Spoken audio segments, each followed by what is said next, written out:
What's good, gang? It's imaniblaize here, and I'm back with another video. You are joining me from the car outside of the studio because I just finished teaching class, and I really want to go ahead and get this question answered because I told the sister who asked me the question that I would do it 2 days ago, and I didn't. Maybe it was yesterday. Don't remember, but I'm gonna hop on it now.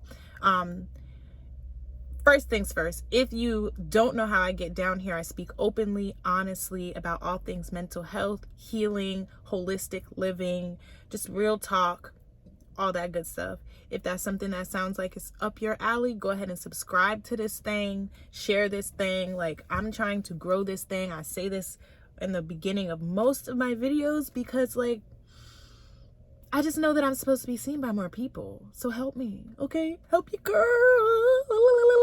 Okay, so also, I'm sorry if you hear like a lawnmower or a saw or something. I don't know. There's construction and stuff going on around me. I closed the windows and I'm hoping that my loud mouth will drown it out. But if you hear a little something, my bad. I'm sorry. Okay, so I had a sister ask me. She sent me a DM. I have a lot of people who send me DMs and I answer in a video form because my inbox or Instagram doesn't give me enough time or space to type, and sometimes the message is lost in just the typing and whatever. So I'm like, let me just make a video. So this sister asked me about how they can get better at yoga and meditation.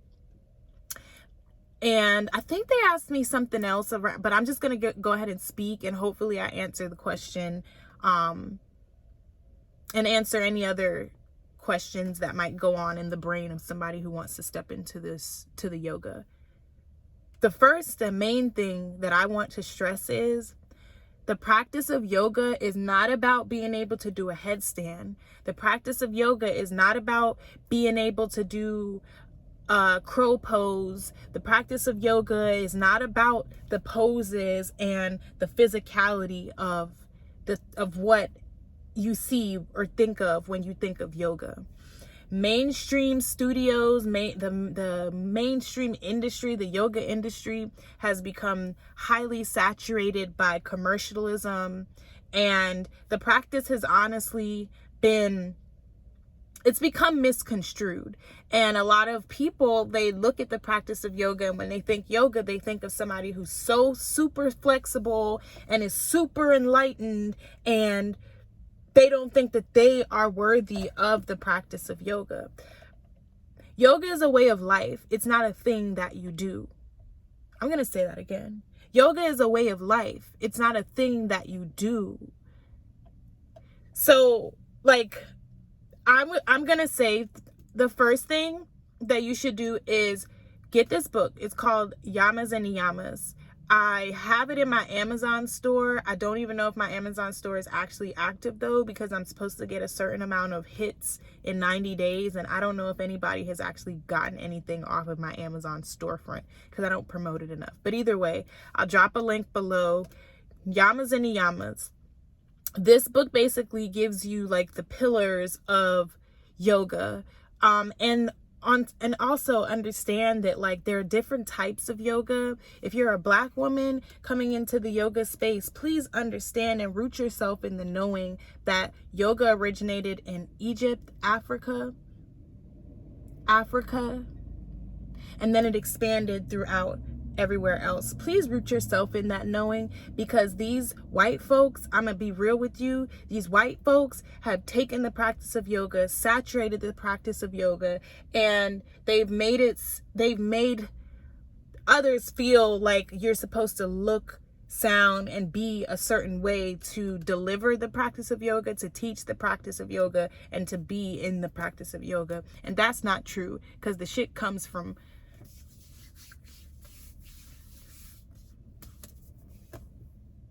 melanated folk. You feel me? So I'm gonna just say that. But yeah, grab Yamas and Niyamas so that you will understand the way of life when it comes to yoga. It's similar to the 42 laws of Mayat.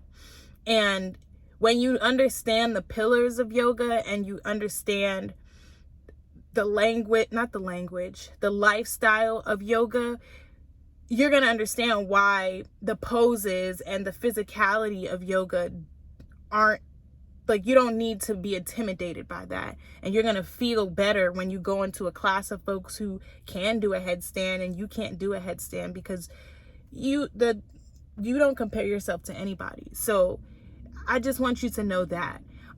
Now, to dive into your question about how do you get better at yoga, it's a practice. There's no being good at yoga or bad at yoga. It's a practice. So you get better at yoga, I guess. I don't even like saying that, but you get better at yoga by practicing, by finding a way to practice every single day. And you find the practice that works for you. Maybe you start off with yin yoga, which is less physical in your body. It's physical, but like, it's not, it doesn't feel like an exercise. I'll say that. Or maybe regular vinyasa is your jam, which does feel like more of an exercise, and it incorporates cardio and all that. Like, be in the practice. Find a studio.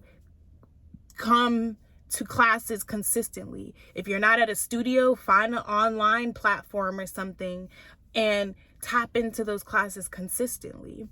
This year, I definitely plan to create a more active online platform I plan to provide more content for the folks who don't have it to drop into yoga studios, or the folks who just feel more comfortable at home. My desire is to be mostly trauma informed, because I know how the practice of yoga has helped me deal with PTSD and trauma. So yeah, practice every day. Practice. Same with meditation. Practice. There's no good, bad, wrong, right. None of that. Also, get your reading on. Submerge yourself in reading the texts of those who have come before you. Submerge yourself in that. When you combine the reading and the studying with the movement and the breath and the practicing, you become a game changer. Okay, you become a game changer. I came into this practice of yoga and I didn't feel worthy of being a yoga teacher, but I saw myself as a yoga teacher. And it only took 1 year for me to say, you know what? I might not be able to do a headstand, but I am her.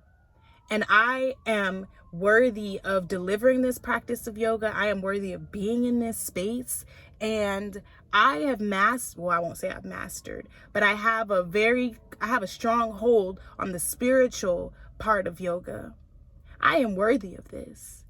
I spent 1 year in that thought process, and everything unfolded to me in a way that, like, it was seamless.